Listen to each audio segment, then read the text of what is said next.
Dan tiba saatnya Tuhan Yesus, kami mau diberkati dengan firman-Mu. Berfirman, beracaralah bagi kami semuanya. Kami mengucap syukur, kami sambut firman-Mu dengan penuh pengucapan syukur dalam nama Yesus. Haleluya. Amin. Puji Tuhan Bapak Ibu Saudaraku yang kasih. Silakan duduk.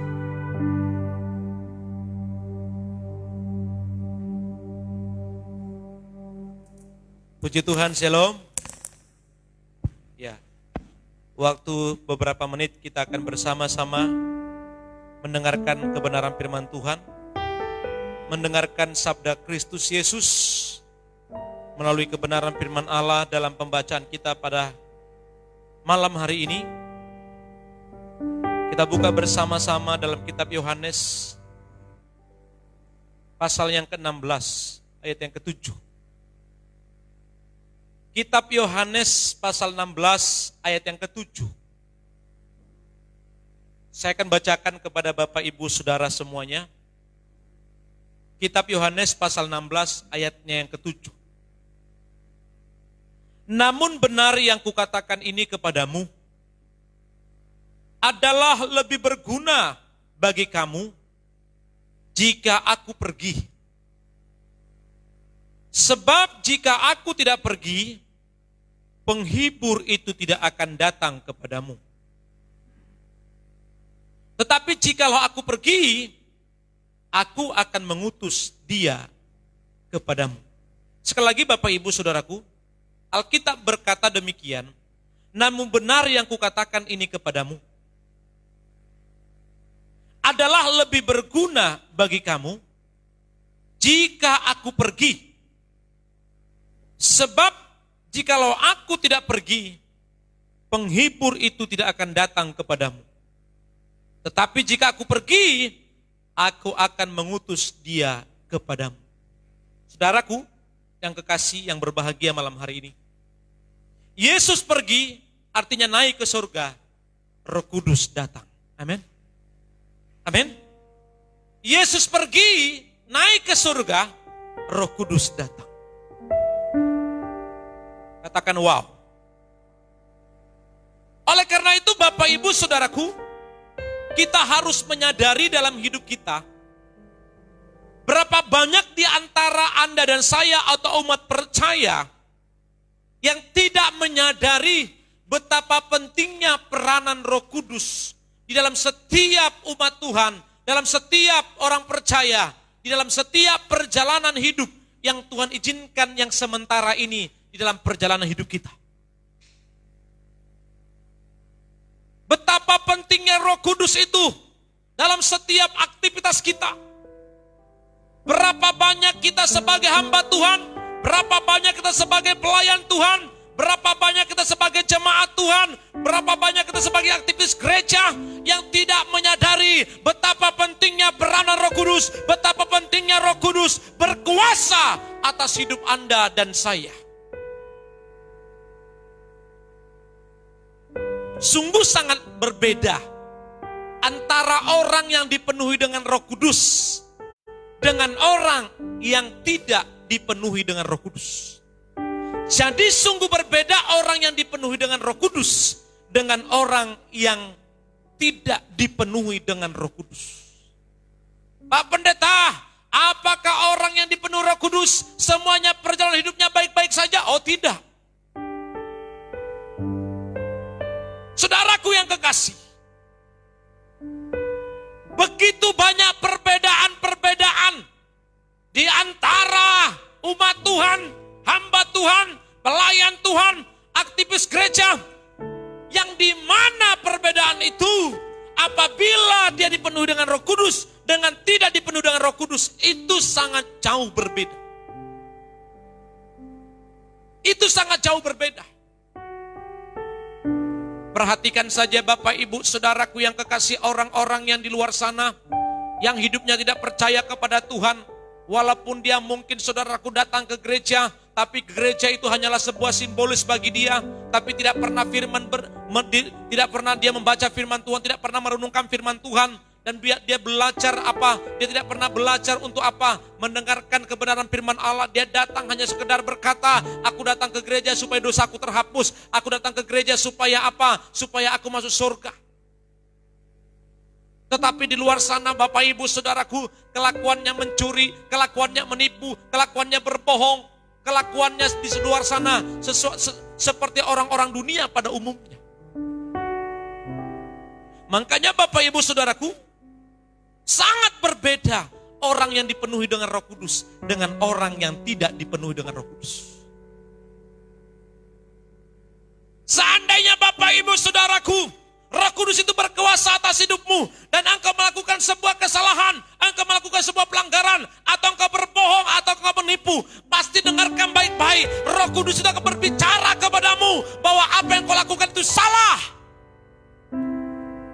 Dia akan terus berkata-kata kepadamu, dia akan terus berbicara kepadamu, hai Pak, apa yang kau lakukan itu salah. Hai Bu, yang kau lakukan itu dosa.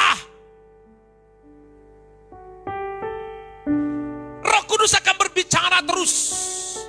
Di mana mungkin engkau dalam perjalanan hidupmu, engkau terima Yesus dan engkau mau sungguh-sungguh kepada Tuhan. Tetapi situasi dan kondisi, banyak godaan, banyak cobaan yang kau hadapi. Akhirnya kau lengah, akhirnya kau lemah dan jatuh ke dalam dosa.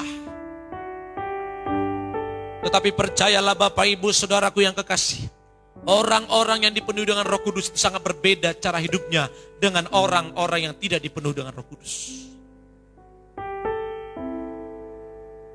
Mungkin itu ada di sekitarmu, mungkin itu juga suamimu, mungkin juga itu istrimu, mungkin itu juga pelayan-pelayan, mungkin juga itu sahabatmu, mungkin juga itu orang tuamu, bisa jadi juga itu anakmu, bahkan bisa jadi juga itu pendetamu.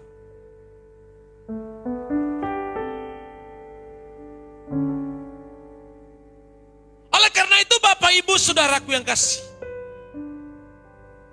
Yesus naik, Roh Kudus datang. Mengapa dia harus datang? Karena saudaraku yang kasih, tanpa Roh Kudus Anda dan saya tidak berarti. Tanpa Roh Kudus Anda tidak berguna.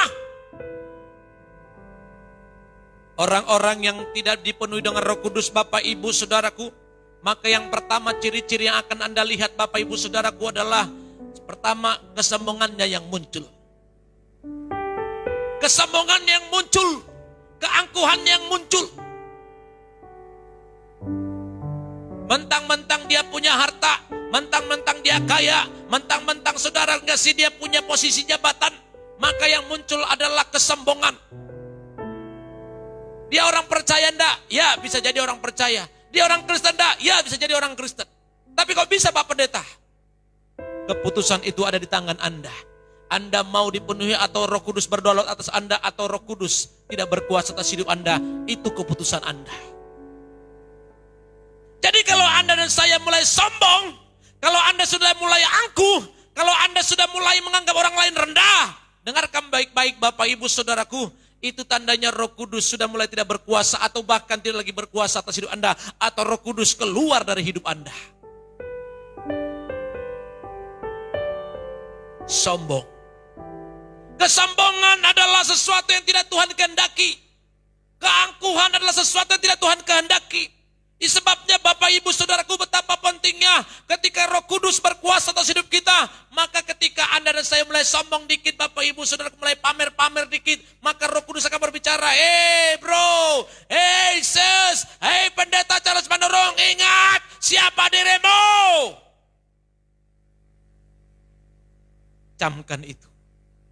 Pasti Roh Kudus akan berbicara terus.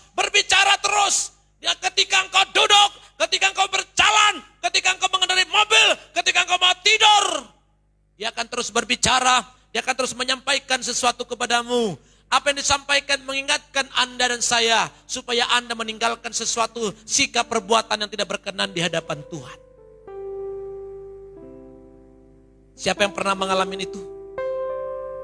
Mungkin Anda pernah mengalaminya. Atau mungkin di antara Anda yang sudah mulai suka dengan minuman keras.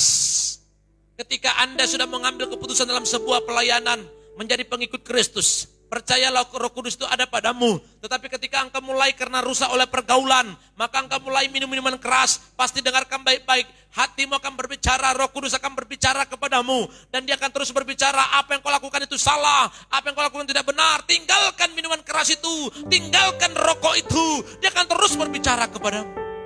Mengapa? Karena engkau pernah mengecap dan menerima dan membiarkan Roh Kudus singgap dan berdaulat atasmu. Terus menerus dia akan berbicara. Tapi ketika engkau nikmati dosa itu, Roh Kudus akan keluar dari dirimu. Oleh karena itu Bapak Ibu Saudaraku, biarkan dia ambil alih hidup kita. Supaya kita jangan tersesat. Supaya kita Bapak Ibu Saudaraku tidak jauh dari Tuhan. Karena Roh Kudus itu berfungsi mengajarkan Anda, mengarahkan Anda, mengingatkan Anda. Sebagaimana dalam Alkitab dikatakan Yohanes pasal 14 ayat 26. Yohanes pasal 14 ayat 26 dikatakan demikian. Tetapi penghibur yaitu Roh Kudus yang akan diutus oleh Bapa dalam namaku. Dialah yang akan mengajarkan segala sesuatu kepadamu dan akan mengingatkan kamu akan semua yang telah kukatakan kepadamu. Dialah yang akan Bapak Ibu Saudaraku yang kekasih mengajarkan segala sesuatu kepada Anda dan saya. Dan mengingatkan kita tentang apa yang telah Tuhan Yesus lakukan kepadamu dan kepadaku. Kalau orang tidak lagi dipenuhi dengan Roh Kudus, nah itu berbahaya. Itu sangat berbahaya. Itu sangat rawan. Makanya Bapak Ibu Saudaraku yang kasih, marilah kita bersama-sama dipenuhi dengan Roh Allah. Biarkan dia ambil alih hidup kita. Biarkan dia bekerja atas kita. Biarkan dia proteksi hidup kita. Ketika engkau memulai sesuatu, apa yang kau kerjakan, dan engkau lihat berhasil dan berhasil dan berhasil dan berhasil, dengarkan baik-baik. Orang yang semakin diberkati dan dia rendah hati, itu pasti pekerjaan Roh Kudus berkuasa atas hidupnya. Orang yang Bapak Ibu Saudaraku merintis dari nol usahanya, dan dia semakin naik, semakin naik, semakin naik, semakin naik, semakin naik. Tapi orangnya rendah hati. Percayalah, dia sedang membiarkan Roh Kudus berkuasa atas hidupnya. Tapi kalau Anda diberkati, mulai merintis usaha dari nol, naik, naik, naik, naik, terus naik. Ada rumah satu gede, beli rumah satu lagi, beli rumah satu lagi. Ada mobil satu, beli mobil satu lagi. Beli mobil 2, 3, 4. Berjejer mobil mewah. Tapi kalau Anda dan saya sudah tidak lagi doa dan penyembahan, Anda sudah mulai menganggap orang rendah, bahkan ibadahmu pun jarang, dengarkan baik-baik. Orang yang seperti ini, percayalah Roh Kudus tidak berkuasa atas hidupnya. Yang ada hanyalah keangkuhan, kesombongan. Dan binasalah engkau dengan hartamu itu. Makanya ciri-ciri orang yang dipenuhi Roh Kudus itu sangat mudah, sangat simpel melihatnya Bapak Ibu. Sangat simpel. Sesuatu apa yang kau punya, sesuatu apa yang kau miliki, dan engkau harus sadar bahwa segala sesuatunya hanya Tuhanlah yang membuat engkau berhasil seperti itu. Tapi engkau lupakan Tuhan, engkau jadikan Tuhan hanya sekedar kebutuhanmu. Yang dimana ketika engkau butuh baru engkau pakai dia, ketika engkau tidak butuh engkau tinggalkan dia. Makanya Bapak Ibu Saudaraku, dengarkan baik-baik. Malam hari ini, tanya dirimu, masihkah engkau dipenuhi dengan Roh Kudus? Masihkah engkau berkata, Roh Kudus, hadirlah engkau atas hidupku. Roh Kudus, aku perlu engkau. Roh Kudus, tuntunlah aku, arahkanlah aku, ajarilah aku agar aku tidak tersesat.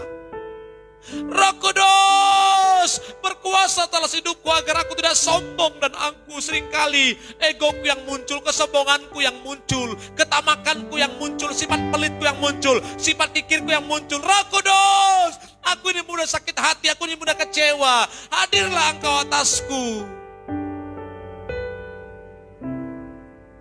Jangan sakit hatimu yang berkuasa atas hidup. Jangan kemarahanmu yang berkuasa atas hidup. Jangan sifat kikir dan pelitmu yang berkuasa atas hidupmu. Jangan kesombonganmu yang berkuasa atas hidupmu. Jangan ketamakanmu yang berkuasa atas hidupmu. Tapi biarkan Roh Kudus yang berkuasa atas hidupmu. Amin. Kiranya firman ini Bapak Ibu membuat Anda dan saya terbuka hatimu dan menerima kembali bahwa kita perlu Roh Kudus. Dia naik, Roh Kudus turun. Untuk apa? Untuk mengarahkan kita. Untuk apa? Menunjukkan jalan kepada kita. Untuk apa? Mengingatkan kita. Untuk apa? Membawa kita kepada arah yang benar. Tapi kalau engkau tidak lagi mau dituntun oleh Roh Kudus, yang ada dalam dirimu hanyalah ketamakan. Yang ada dalam dirimu hanyalah kemarahan. Yang ada dalam dirimu hanyalah kebencian. Yang ada dalam dirimu hanyalah sakit hati. Yang ada dalam dirimu hanyalah kekesalan. Yang ada dalam dirimu hanyalah kritik, tapi tidak pernah memberikan sumbangsih. Yang ada dalam dirimu hanyalah kesombongan. Yang ada dalam dirimu adalah menganggap orang lain rendah. Hal-hal yang begini Tuhan tidak berkenan. Saudaraku, suasana seperti ini, marilah kita waspada dalam segala hal.